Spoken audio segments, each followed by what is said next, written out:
Welcome to the Mike Litton Experience podcast. Mike has over 31 years experience in real estate, finance, and investing. He's passionate about being a father, a teacher, a realtor, an investor, and a leader. Everyone has a story, and our passion is to help them tell it. And now, introducing the host of the Mike Litton Experience, Mike Litton. So what can you expect from the Mike Litton Experience? You can expect stories that will inspire, motivate, advice that will sharpen your focus, and expert information on real estate, finance, and market conditions. My folks work at a state hospital for the mentally disturbed people in Minnesota, which I'm going to put a plug in here. A number of your homeless people in prison, because I had experience. I worked in a state hospital. I worked daily with it. We were trained different mental illnesses, how to take care of people. And anyway, one day I said, well, I'll go to work at the state hospital. So I did. And I ended up I was only 18 at the time, ended up working on what we call the untidy senile ward. Okay. The worst one there was. Okay. And in Minnesota, these were 3-story buildings. We have 1,100 patients on the grounds. No air conditioning. Minnesota is so hot and humid in the summer. And when you've got clients or patients that a lot of them don't even know enough to go to the bathroom, so you're cleaning up. You're more of a cleanup person. I used to tell them in class, they're telling me, give shots and all that. I said, if you teach me how to pick up poop off the floor easier, I'd learn something, because that's what might be more effective. Yeah, it would be more. But anyway, in the summertime when I'd come to work, I'd go up on the 3rd floor, and I don't care how much we scrub those old wooden floors or whatever, the smell from you'd open the door and it still hits me. I got goosebumps talking about it, Mike. I mean, and I actually enjoyed the patients. I guess I'm wandering around here. Let me tell you a story of when I worked at the state hospital. Okay. We were taught to, if you get a chance, to sit down and just listen to people. And you'd go to a table, there might be 7 or 8 guys sitting around. They'd all kind of be talking, but you'd have 8 different conversations going on. Wow. You'd sit down, I'd be talking to you for a minute, and then I'm over here, and this guy, and these two are talking about different things. Right. Middle of winter. Not to each other. Yeah. About something. Yeah. Right? So I had fun with people. I had a little attorney, I'll never forget him, Barney Fife, little Jewish guy out of St. Paul. And he was just a short little guy. But he'd sit there like a judge, all proud. I'd say, Barney, I heard you were an attorney. And a damn good one, he'd say. He'd bang on it. Barney was always fun. So I talked with him. And I had one old guy that we'd have to keep him in restraints all during the day. He just a mess. And he was too bad. He was so skinny. And I got to look at when you served dinner, when you got about 2 or 3 aides taken care of. I had 60 people on the floor, and I'd be by myself sometimes at night with these people. But anyway, you'd take them their dinner, be on a metal tray, come up in an elevator and stuff. And this Barney was the attorney. I can't remember his name now. He'd take his food, and he was always talking to his horses. Hey, no, hey. I'd come in and I'd talk with him. I'd say, how's your horses? He'd jabber something. But they'd bring him his food, or somebody would, and he would take the tray and tip it up. Well, no wonder he was so skinny. He dumped all his food. He didn't even. So I taught him to use his spoon. Here's a guy probably in his mid-70s, and I had to start all over just like you would with a baby. I said, okay. And I'd slap his hand every time he tried to, and taught him to eat. Bragging, but I just took an interest in it. Sure. Well, he started to fatten up some, and he looked better. Yeah. And I put, of course, the nurses always got a kick out of it, because I always had a lot of fun with people. I found an old hat and I put it on him over his ears and that stuff, I mean. But anyway, so I did enjoy the people. Oh yeah, the story I wanted to tell you, we had a guy by the name of a Mr. Anderson. He'd been an optometrist. I don't know mentally what happened to him, but he hadn't spoken for 7 or 8 years. Oh my God. He would sit and look at you like a monkey. He'd be sitting there and when you had to take him and put him in bed, and if you didn't lay him down, he'd still be sitting there the next morning. This is how far his brain was damaged. But when I talked to him, he would kind of look at me like an animal would, then he'd look at me. So every day I tried, when I was on shift, I try to talk. I said, Mr. Anderson, how are you? And I tell him what I'm doing. Mm-hmm. I was also, at that time later on, I'll tell you about how I got into radio school, but I was still going to school and working 8-hour shift out at the state hospital, in school for 5 hours, so it got a little hectic. Sure. Anyway. So let me ask you this. What were you in school for when you were working at at the hospital? Yeah. Yeah, they had special classes that we had to attend to teach you how to give shots. Oh, okay. Yeah, Okay. it was part of our training with the job. So that was the 5-hour thing. 5 hour. That was the Oh class. no, I was at Brown Institute in Minneapolis. Okay. In fact, I had to quit the hospital because I couldn't attend their classes, and so I lost my job, but I'll talk about that in a second. Okay, go ahead. But Yeah. anyway, the reason I want to talk about this Mr. Anderson, I'd put him in bed, I'd lay him down, I'd say, good night, Mr. Anderson, whatever. Of course, he'd just look at you. So one night, I'm putting him to bed. I had to walk him down into the big area, and our head nurse had come upstairs. She's talking to me about something. So we're standing there talking, and I was a smoker then. I had cigarettes in my shirt pocket. And this Mr. Anderson, he kind of reaches over and gropes at my shirt. Just to see that much action out of somebody, I was a little surprised. Mm-hmm. I said, would you like a cigarette? And he kind of looked at me, so I took one out, put it in his mouth, I lit it up, and he had a smoke while we're standing there. I went and put him in bed that night, sat him on the bed, and I said, good night, Mr. Anderson. He says, good night, Bob. He had not spoken a word for 8 years.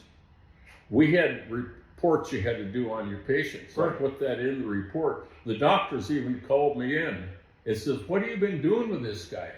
Wow. I said, I've been talking to him. Yeah. That taught me a lesson. Every patient after that, I was very concerned. I never tried to make fun of him. I would just, I still remember that this day. His wife would come. We would only have very few visitors. Those patients were so far gone, they wouldn't even have visitors. Yeah. But this guy's wife would come at least once or twice a month, sit on the end of the bed, and of course he'd never say a word. He'd just look at his wife. So she came to me and asked me.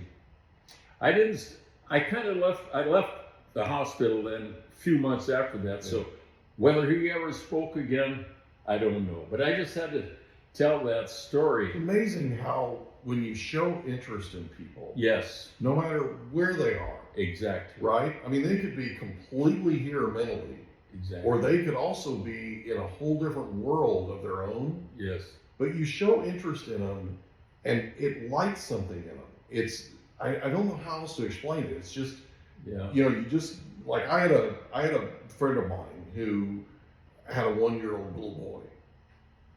And I was sitting with him and we were having breakfast one morning and we were meeting over this project that he wanted to buy.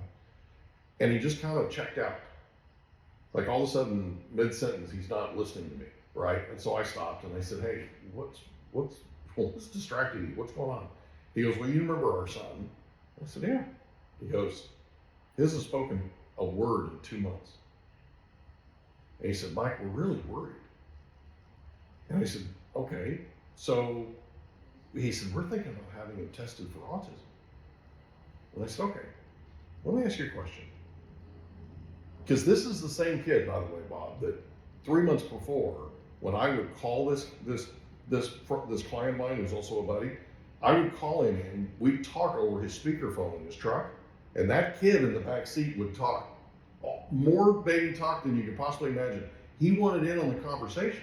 Sure. Right? So I would talk to him over the speakerphone, and I'd ask him questions, and just, right? And he'd try and answer. And you couldn't understand a thing he was saying. It was all gibberish, right? It was all baby talk. Sure. But he wanted to be in the conversation. The desire was there, right?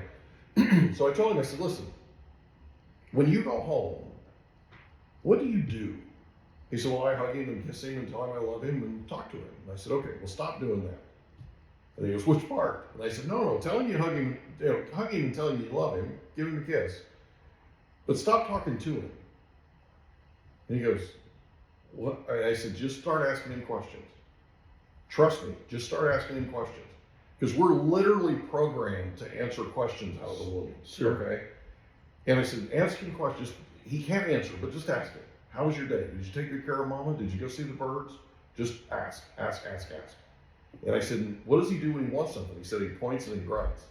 And I said, you know, I used to do that. And the neighbor lady that was watching me, that was babysitting me, she had 6 boys. She didn't have time for somebody that was going to point and grunt. If I wanted something, I had to tell her what it was. So go home and tell mama that you're going to get her on board with this, but tell her that you're going to make him point and tell you what it is before you get it for him. He's going to cry because he has you trained. Okay? Let him cry. Make him tell you what it is. 3 days later, I called him and I said, how are we doing? He said, well, we're not worried anymore. And I said, why is that? And he said, because we can't get him to shut up. The difference, though, is he was talking at him versus asking. You with me?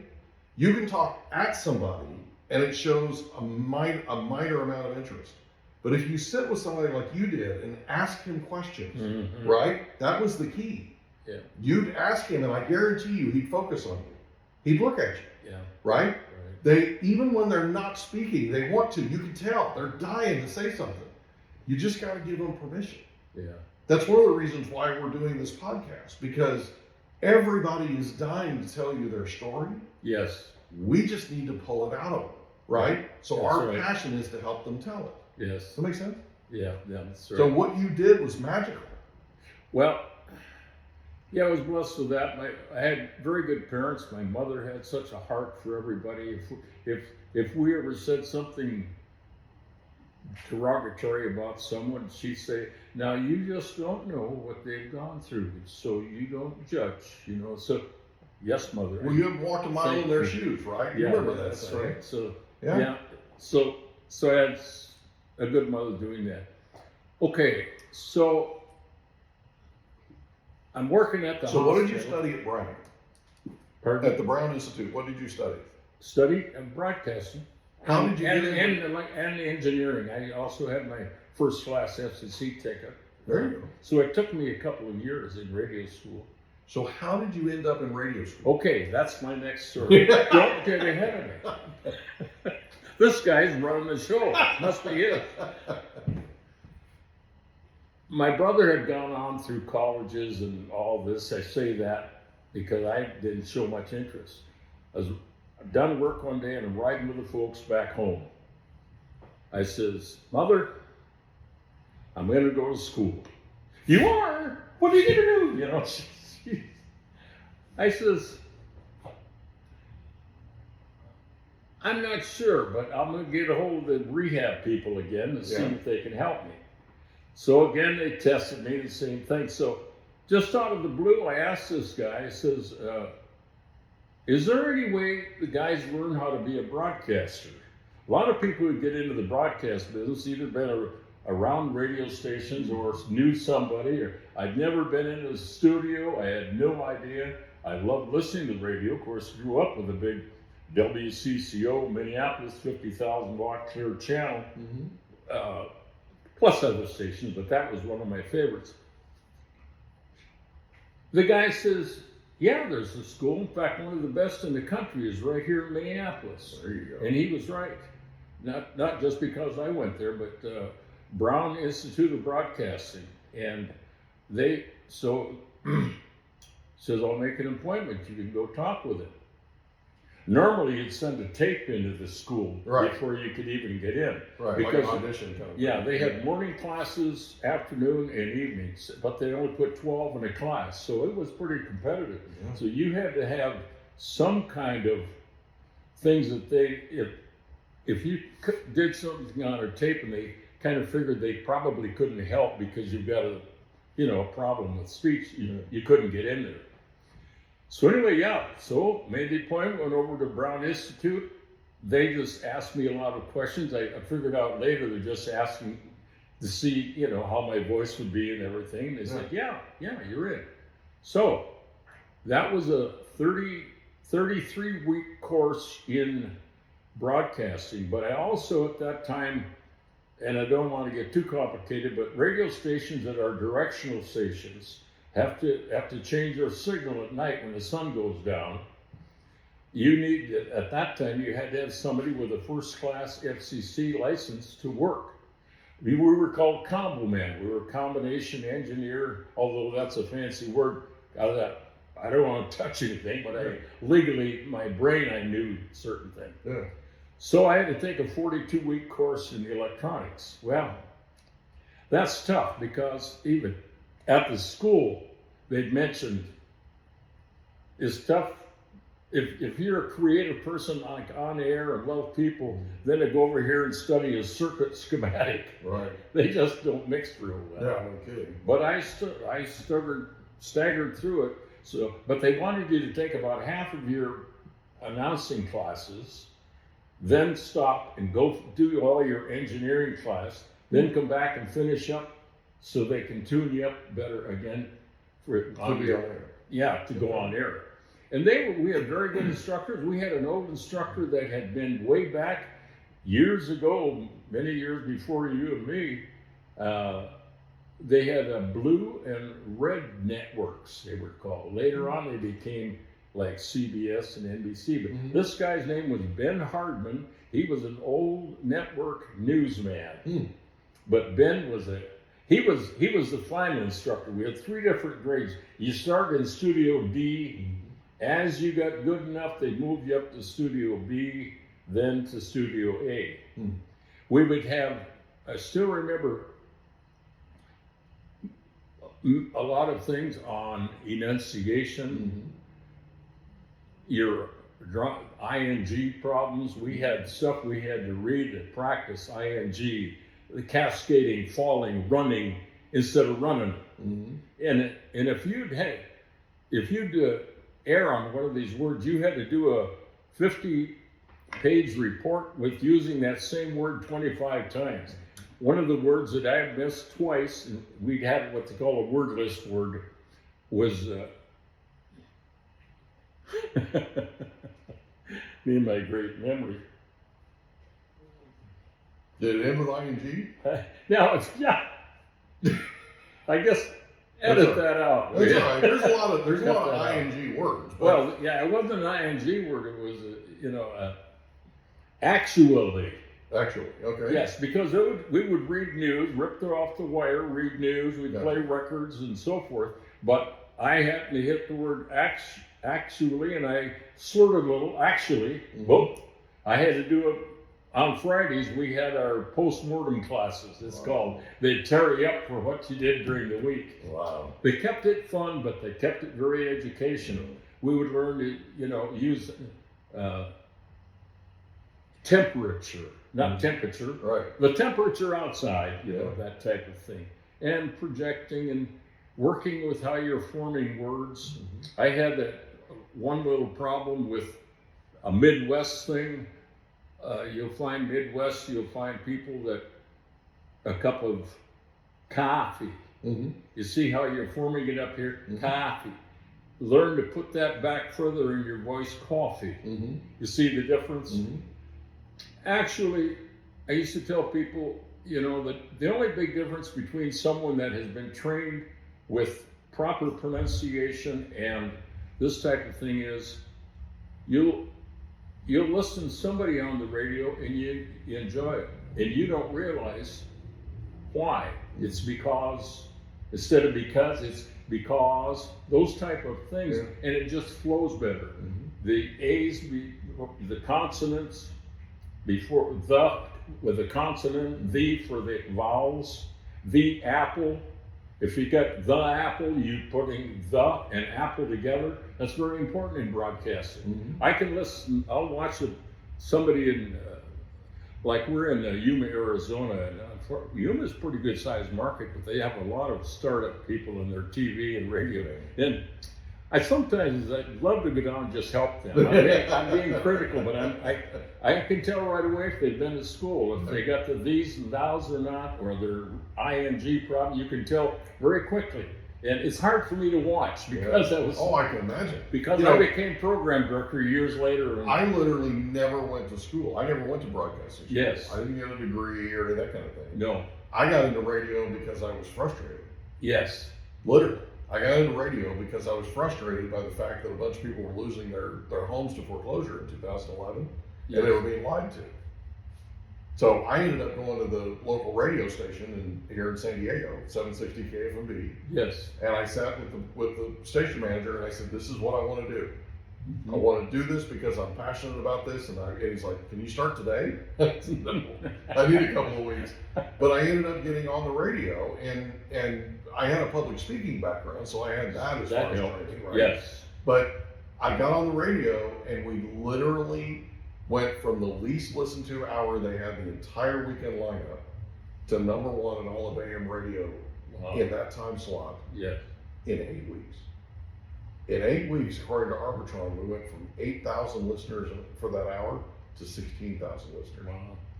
And the reason we did it was because we told people the truth. We saved thousands of homes from foreclosure in that 8-week period.